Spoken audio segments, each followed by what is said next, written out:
নমস্কার সবাইকে, চলে এসেছি অনুরাগের ছোঁয়ার নতুন একটি আপডেট নিয়ে। আজকের গল্পের শুরুতেই আপনারা দেখতে পাবেন সূর্য জয়ীকে জিজ্ঞাসা করে, তুমি কি করে জানলে? এই নামটা তো শুধুমাত্র রূপাই জানতো, আর রূপাই অলিকে এই নামটা দিয়েছিল, হিংসেকুটি।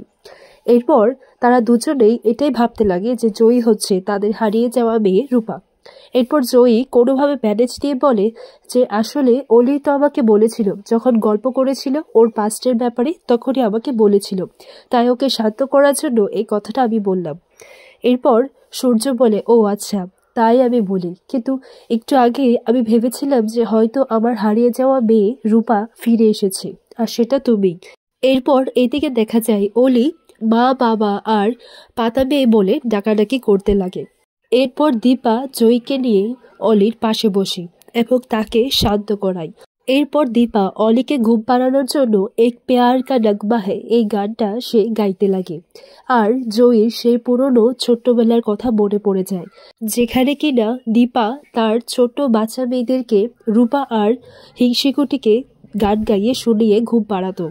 এরপর অন্যদিকে দেখা যায় হাসপাতালে চারুর কাছে হঠাৎ করে একটা ফুলের বুকে আসে, আর সেখানে লেখা ছিল গেট ওয়েল সুন।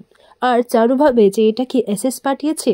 এরপর সেই নার্সটা বলে, জানি না, কিন্তু এটা আপনার জন্য এসেছে। এরপর সেইখানে একটা চিঠি ছিল, সেখানে লেখা ছিল যে তুমি হয়তো আজকে সব হারাতে যাচ্ছ। এইদিকে তুমি হসপিটালে, আর ওইদিকে সূর্য দীপাকে বাড়িতে নিয়ে গেছে, আর আজকের রাতটা দীপা ওখানেই থাকবে। আজকে হয়তো তুমি সবকিছু হারাতে যাচ্ছ। এইটা দেখে চারু খুব উত্তেজিত হয়ে পড়ে, বলে যে আজকে আমাকে ডিসচার্জ দাও, আমি আজকে ডিসচার্জ চাই। এদিকে দেখা যায় দীপা সূর্যের জন্য ব্রেকফাস্ট বানায়, আর এই ব্রেকফাস্ট দেখে সূর্য বলে, তাহলে তোমার এখনো মনে আছে, তাই না? এরপর দীপা অলিকে খাইয়ে দেয়, আর তখনই দেখা যায় হঠাৎ করে চারু সেখানে চলে আসে। চারু অলিকে দেখে বলে, অলি, আমি ফিরে এসেছি তোমার কাছে, আমি ফিরে এসেছি। এরপর অলি যখন চারুকে দেখে তখন দীপা বলে যে দেখো, চারু তো খুব ভালো আছে, এখনো সুস্থ হয়ে গেছে, তুমি চিন্তা করো না, খাবারটা খেয়ে নাও। এরপর অলি উত্তেজিত হয়ে যায়। চারু বলে, আমি তোমার কাছে ফিরে এসেছি, তোমার জন্য আমি সবকিছু করতে রাজি আছি, আমি তোমার জন্য গুলিও খেতে পারি। এরপর এই সব কথা শুনে অলি আরো উত্তেজিত হয়ে যায় এবং বলে যে সবকিছু দীপার জন্যই হয়েছে, আর দীপার জন্যই চারুকে গুলি খেতে হয়েছে। এরপর দীপার হাতে যে খাবারের প্লেটটা ছিল অলি সেটা ফেলে দেয় এবং দীপাকে ধাক্কা দিয়ে মেঝেতে ফেলে দেয়, যার কারণে দীপার হাতটা সেই কাচের মধ্যে লেগে হাতটা কেটে যায়। আর এটা দেখে তারা দুজনই অস্থির হয়ে পড়ে। একদিকে অলিও অস্থির হয়ে পড়ে, আর দীপা বলে, ডাক্তারবাবু আপনি ওদেরকে সামলান। এরপর সূর্য ওর ফার্স্ট এড করতে চাইলে দীপা বলে, না, আমার দরকার নেই। এরপর এদিকে জয়ী বলে, চলো মা, আমাদের কারোর দরকার নেই, আমাদের আজকে কম্পিটিশন আছে, তুমি এখান থেকে চলো। দীপা সূর্যকে বলে, আমি একাই পারবো, আপনি চিন্তা করবেন না, আমার কম্পিটিশনের টাইম হয়ে যাচ্ছে, আমি বড় এখন বেরোই। এরপর সূর্য কাউকে একটা মেসেজ করে দেয়। যখন দীপা সেই কম্পিটিশনের জায়গায় গিয়ে পৌঁছয় তখন দুজন ডাক্তার ছিল, তারা বলে যে আমাদেরকে সূর্য সেনগুপ্ত স্যারই ইনস্ট্রাকশন দিয়েছেন আপনার ব্যান্ডেজটা করে দিতে। এরপর তারাই দীপার ব্যান্ডেজটা করে দেয়, আর সেখানে সাক্ষর স্যারও চলে আসেন এবং দীপাকে বলে যে আপনি কম্পিটিশনের সমস্ত হার্ডেলই তো ফেস করে পার করে এসেছেন, আর এটা তো লাস্ট মোমেন্ট, এটাও আপনি খুব ইজিলি আর আপনি জিতবেন। এমন সময় দীপা বলে ওঠে যে আমার মনের জয় রূপা ছিল। এই কথাটা শুনে জয়ীর চোখে জল এসে যায়। তখন দীপা বলে, আমি তোমাকে কষ্ট দেবার জন্য এই কথাটা বলিনি, আসলে আমি ইমোশনাল হয়ে বলে ফেলেছি।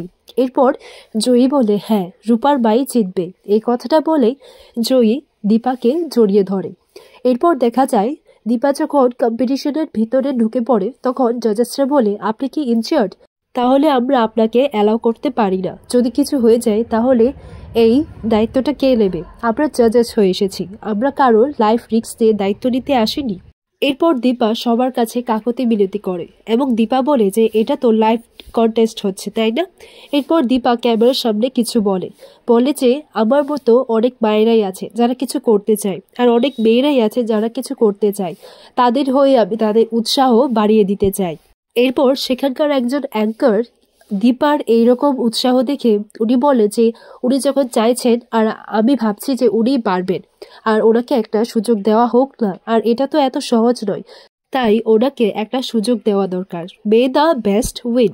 এরপর জাজেসরা দীপাকে অনুমতি দেয় এই কন্টেস্টে পার্টিসিপেট করার জন্য। কিন্তু এখানে একটা টাস্ক ছিল যে তাদের চোখটা বেঁধে দেওয়া হবে আর তাদেরকে যে বাক্সটা দেওয়া হবে সেখান থেকে আকার বুঝে তাদেরকে কিছু জিনিস বার করতে হবে, আর পরে এগুলো দিয়েই তাদেরকে কিছু না কিছু একটা বানাতে হবে। আর এভাবেই আজকের পর্বটি শেষ হয়। ধন্যবাদ।